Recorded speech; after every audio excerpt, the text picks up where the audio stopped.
Wade Wilson, strapped to a gurney, writhes in agony. The experimental gene therapy, intended to awaken his latent mutant abilities and cure his aggressive cancer, has instead horribly disfigured him. His skin is a roadmap of scars, his face a ruin. He clenches his fists, the pain a constant companion, but a new strength surges within him. He can feel his bones mending, his flesh knitting back together, even as it looks like burned pizza. Francis, the sadistic overseer of this twisted facility, watches with a chilling smile. He explains that the pain is what unlocks the powers, that Wade's healing factor is now active and regenerating his cells faster than the cancer can destroy them. Wade, still witty even in torment, attempts to quip, but his voice is raw, strained.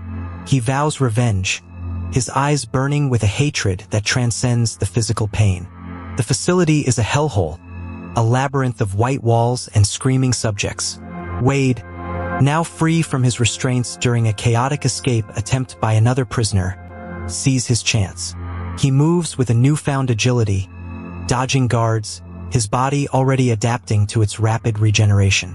Punches connect, bones break, but he simply heals, the damage repairing itself almost instantly. He's a grotesque force of nature, driven by the singular goal of reaching Francis. Ajax, Francis, is his target, the man who promised a cure and delivered a nightmare. Wade discovers his enhanced strength, ripping through metal, throwing grown men with ease. He's no longer just a man. He's something else, something more resilient, more deadly.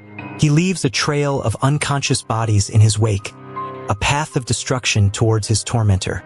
Wade corners Francis in a blazing laboratory, the very place where his transformation began. The air crackles with heat and the smell of burning flesh. Francis, surprisingly agile, engages Wade in a brutal hand-to-hand combat. He's not a superpowered individual, but he's a skilled fighter, utilizing his enhanced reflexes and strength. Wade, fueled by pure rage, lunges.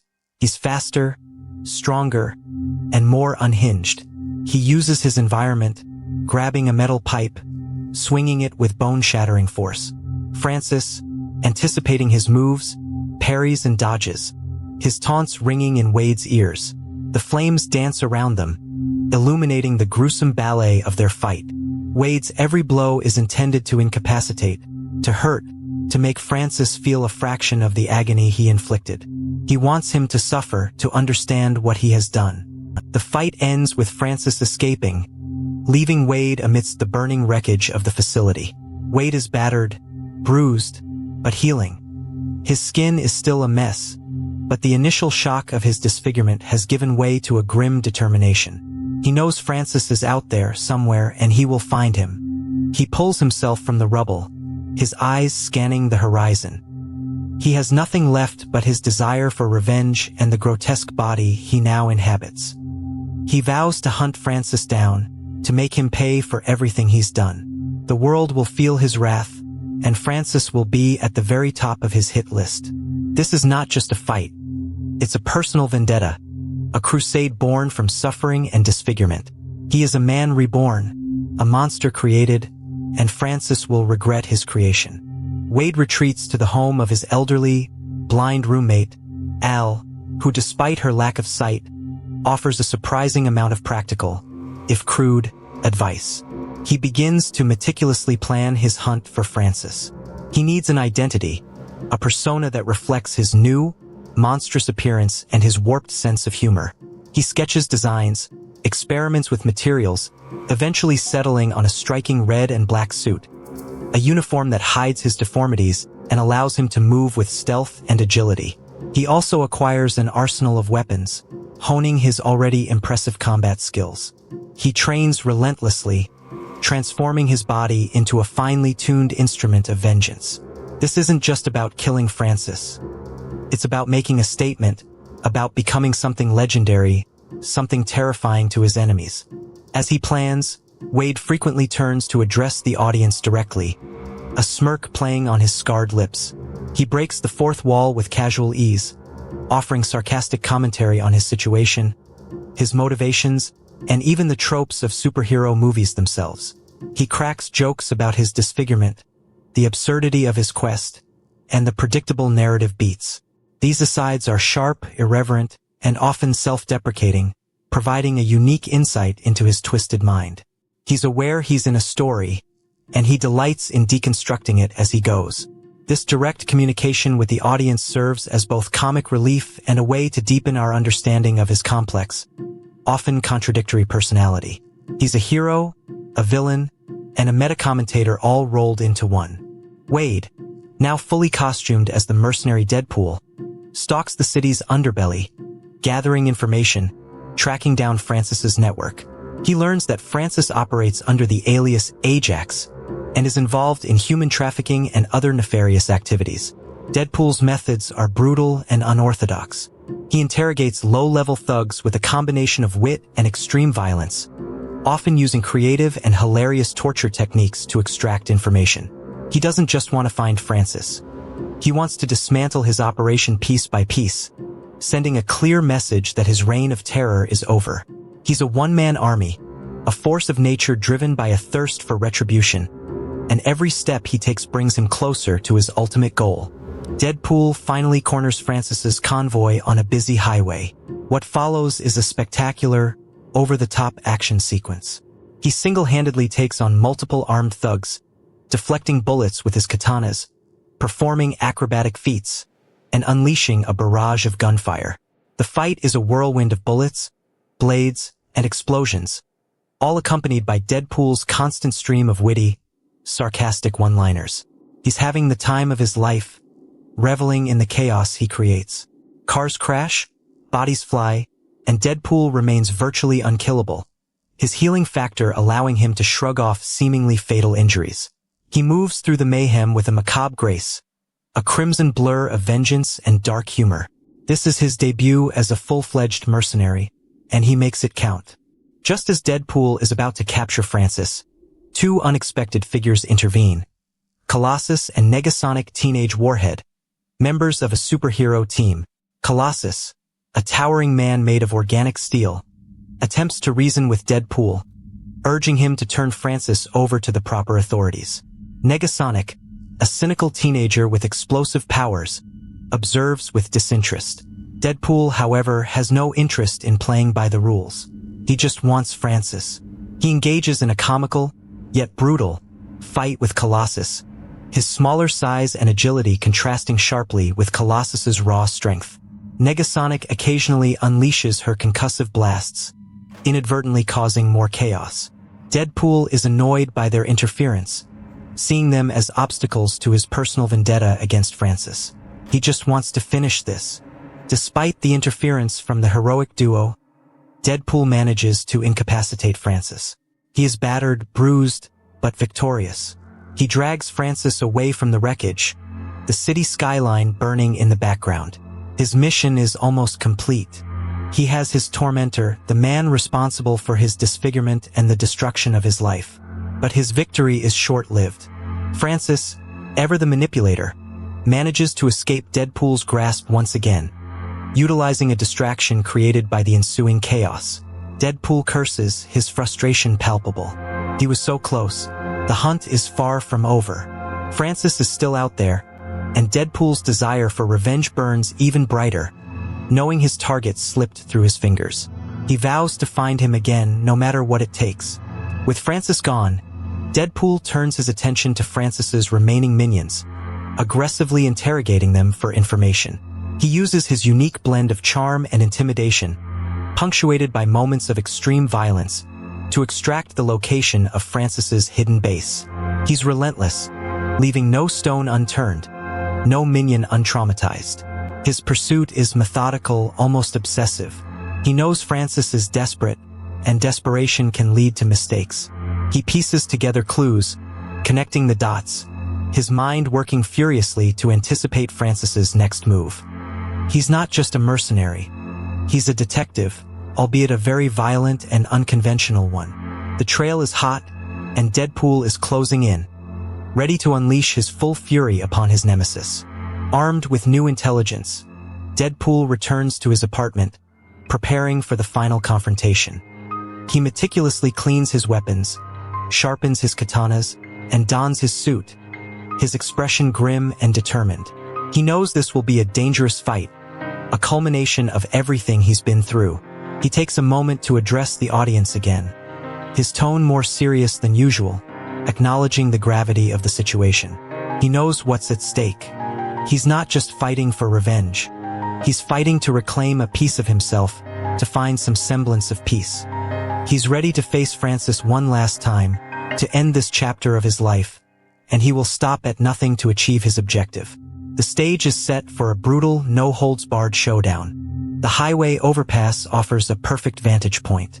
Below, a convoy of heavily armed vehicles speeds along, transporting the monster Wade seeks.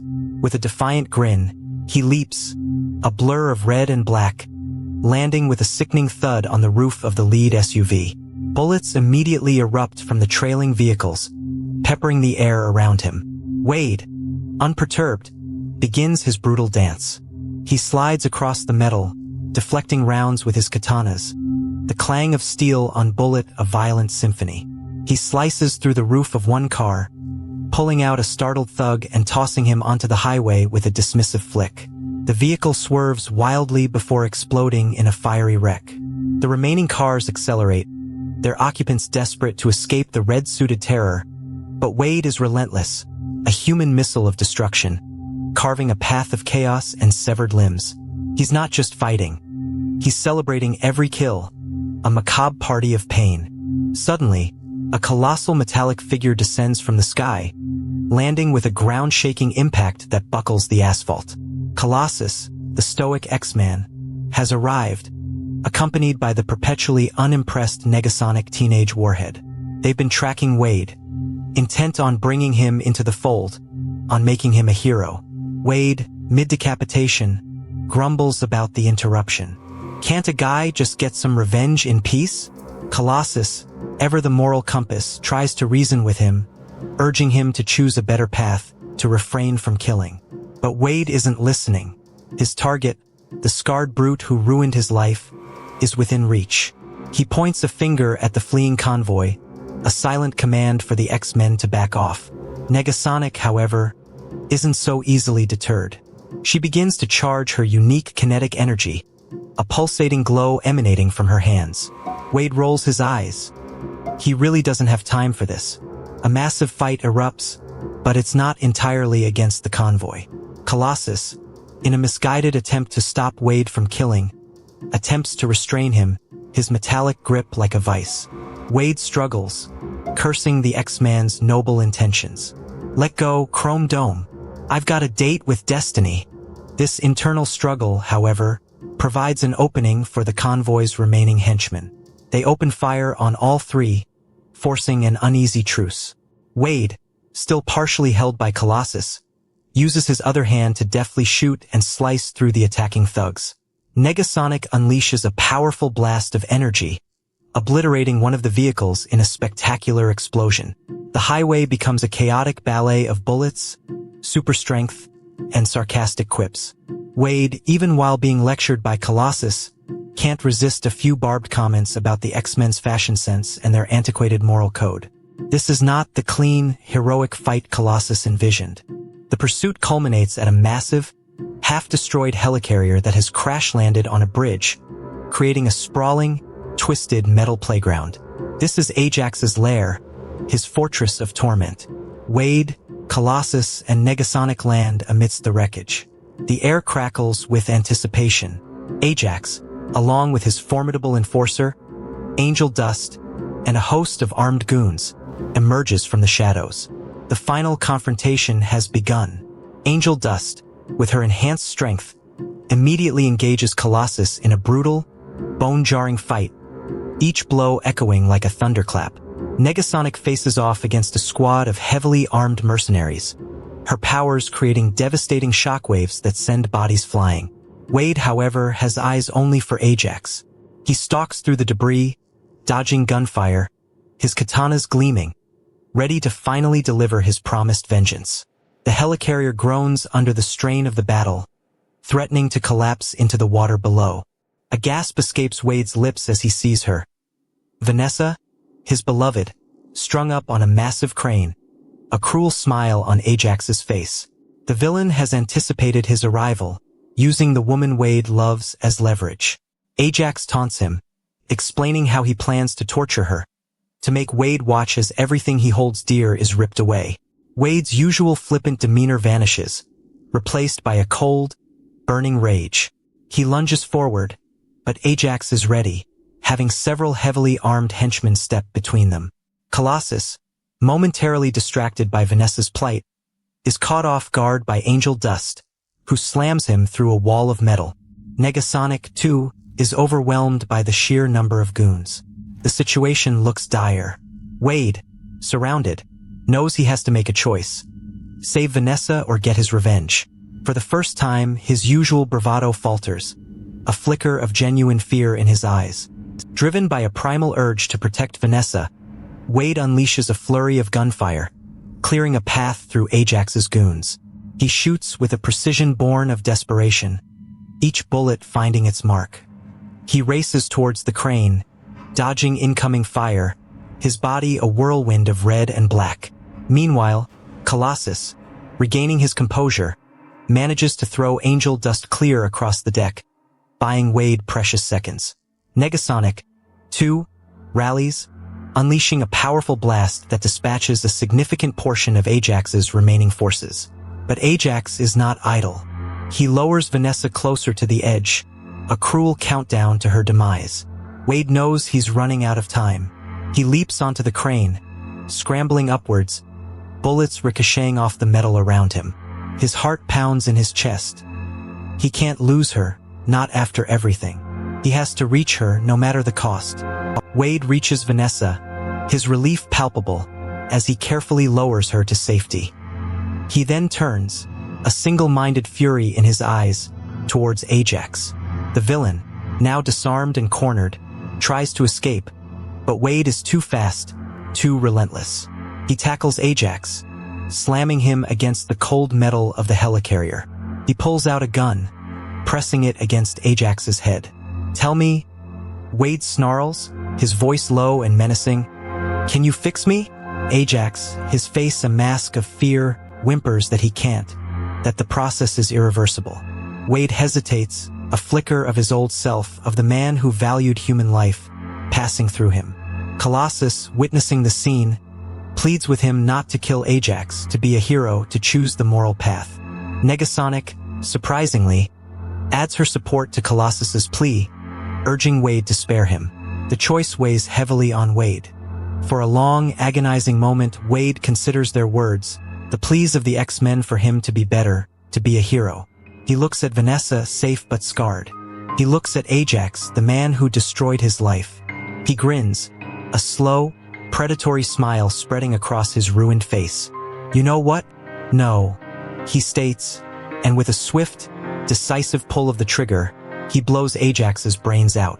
The shot echoes across the battered helicarrier, a stark declaration of Wade's true nature.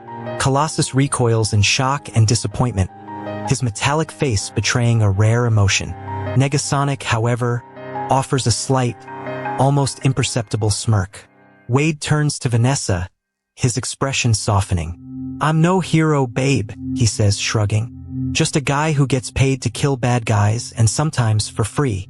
The helicarrier groans, finally succumbing to the damage, beginning its slow descent into the water below. As the helicarrier slowly sinks into the murky water, Wade and Vanessa embrace amidst the chaos.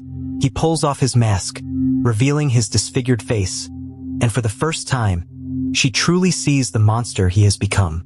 But her love transcends his appearance. She cradles his face in her hands, reassuring him that his looks don't matter, that she still sees the man she fell in love with.